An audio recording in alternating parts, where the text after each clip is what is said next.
Praise the Lord. నేను తీగను, మీరు శాఖలు. మీరు నాలో మరియు నేను మీలో ఉంటే మీరు చాలా ఫలాలను పొందుతారు. నన్ను తప్ప మీరు ఏమీ చేయలేరు. యోహాను 15:5.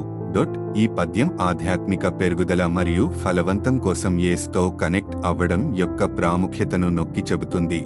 నీతి కొరకు ఆకలిదప్పులు గలవారు ధన్యులు, వారు తృప్తి పొందుదురు.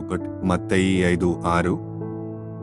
ఇక్కడ ఆధ్యాత్మిక వృద్ధికి కీలకమైన నీతి కోసం లోతైన కోరిక అవసరమని యేసు నొక్కి చెప్పాడు.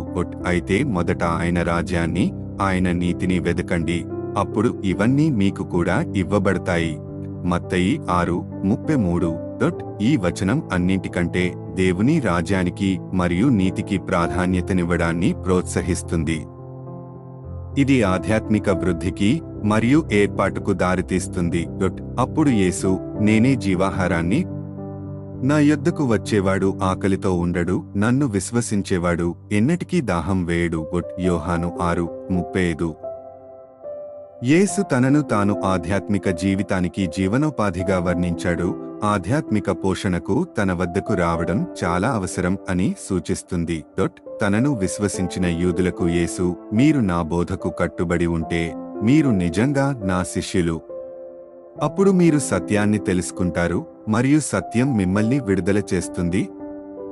యోహాను 8:31-32. నిజమైన శిష్యత్వం మరియు ఆధ్యాత్మిక జ్ఞానోదయం కోసం యేసు బోధలకు కట్టుబడి ఉండటం యొక్క ప్రాముఖ్యతను ఈ పద్యం నొక్కి చెబుతుంది. Amen.